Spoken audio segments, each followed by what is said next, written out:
Hey guys, what's going on? Welcome to the channel. My name is Jeff Bailey.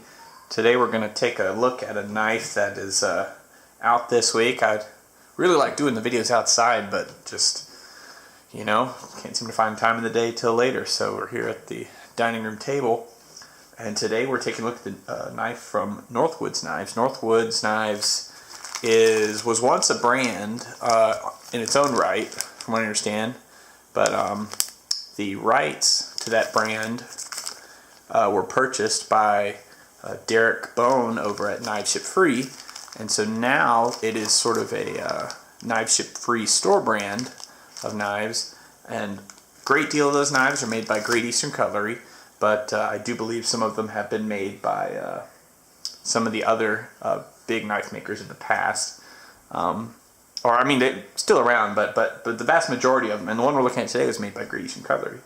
This knife just came out. It was kind of a big surprise. It was certainly money out of my pocket. I wasn't planning to spend, but I'm pretty pleased that I did. This is the Northwoods Esky Zulu, which is a Zulu Spear. And so, if you haven't bought a Northwoods before, this is how they come. It's not in a tube, even though it's from Great Eastern. Most, I don't want to say all, because I don't know for sure, but most Northwoods knives ship with one of their leather sheaths, and it comes in a plastic bag with the barcode on there. And you can see Northwoods Knives, Esky Zulu, and the one I got, new material for me, is Giraffe Bone. I believe it's a new material for Great Eastern as well. This one is number 39, so let's take a look. And the leather that they do with these is really nice. I mean, you see it's a thick leather, and with these slips, you can just pinch the sides and the knife will slide right out. I used one for a while, but now I just sort of leave my right front pocket empty, just so it's less bulk in my pocket. It's one additional step to get the knife out, but then just reach in your pocket. But anyway, let's take a look at this knife. Again, these just came out this week. These were a surprise knife. Like I said, this one is the Camel Bone. From what I understand, it's dyed and stabilized Camel Bone.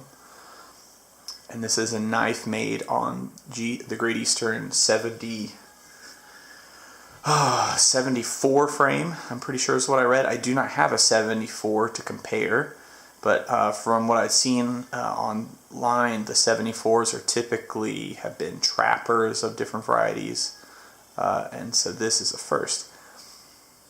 And so first, let's just take a look at this cover material, because this is very cool. There was a range of looks of the material. This one, not so much, but some of them had kind of blues to them. I don't know if they just used different dyes. Some of them had kind of orange hints. A lot of them really seem to have these kind of themes of these dark running streaks through them.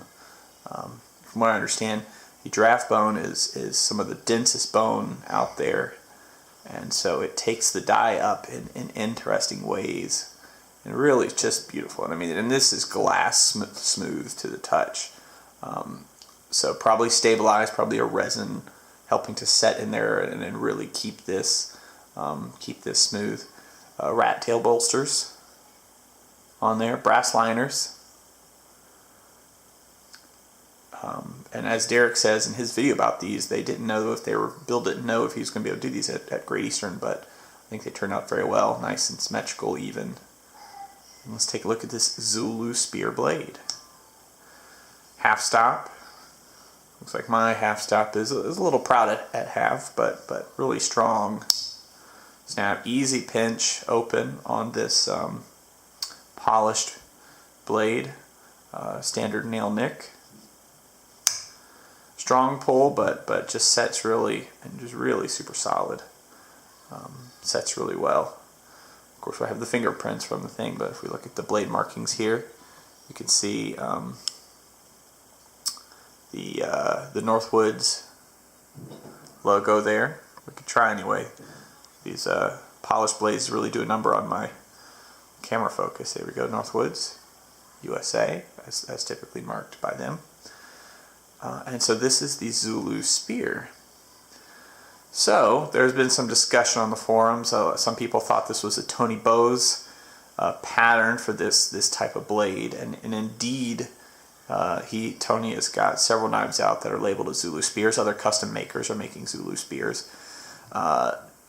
Charlie Campagna perked up on the forums in this thread and mentioned that originally Tony's knife was not called the Zulu Spear, and when Charlie saw the knife, it reminded him of something I guess he had seen in some of the old catalogs, and so he went and took a look at that, and it was actually, I believe, an old Schrade knife that was labeled as a Zulu Spear.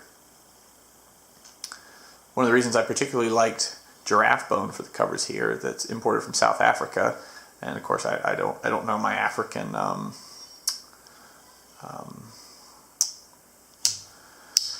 anthropology very well, but Zulu, of course, is an African tribe, and I thought it would be pretty cool to have that African bone covering on a knife with an African tribal name. Just taking a look at the centering there, looks pretty good.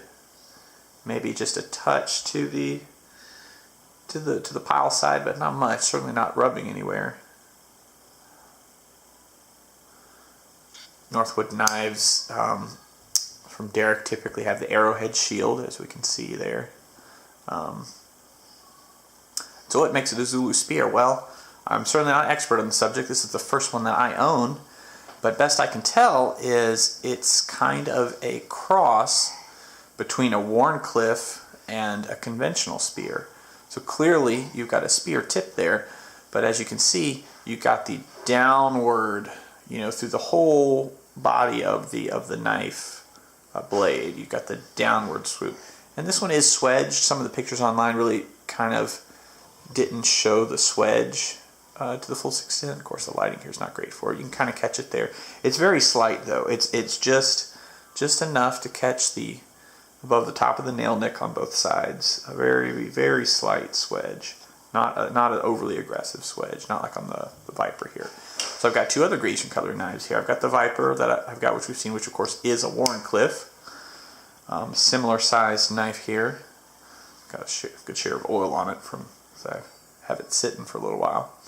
But there you can see with that Wharncliffe, the same swooping pattern or swooping line to that top of the blade.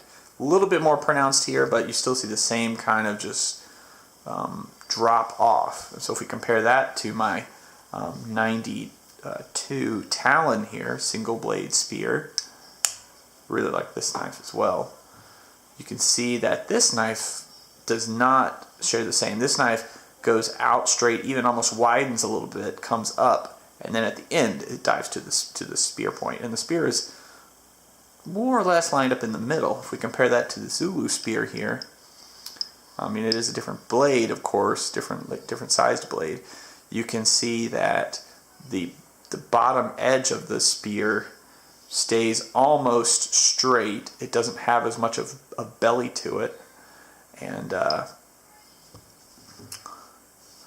find a way to do this without the least amount of glare here. It's got more of that flattened edge, and then it just kind of comes up. It's almost like if you filed up ground up the tip of the Wharncliffe, and the back of the blade.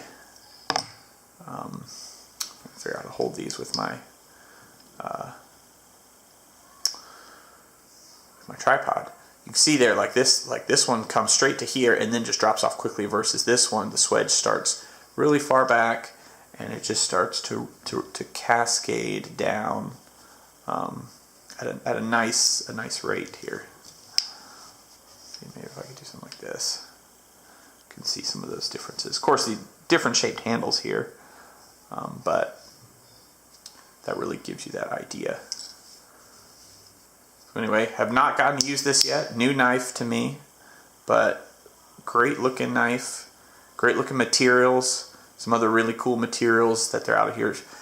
These are all gone except for maybe one or two Mammoth Ivory still left on Derek's site. Knives ship free. There is a run of Stag coming next week. So if you want one, you're going to have to be on the lookout for those. And grab them when you see them, because if they're like the rest of the coverings, they went very quickly.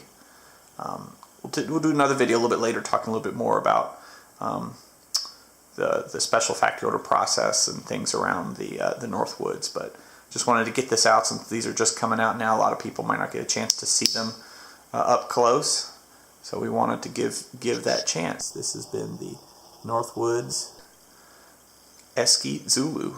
By the way, Esky, because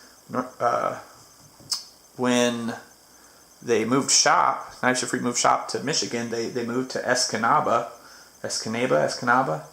I'm not sure, but that's the name of the town, and I guess the locals there call it Esky for short, so they're honoring that hometown with that name.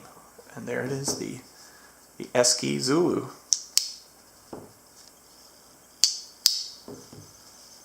It's going to be really interesting to see if they can do some more sort of what's growing to be a custom kind of pattern in a standard production knife. I think that's a really cool thing that they've done, and hopefully they can continue to do that. Thanks for watching, guys. Do a like and subscribe if you like the video, and I'll see you next time.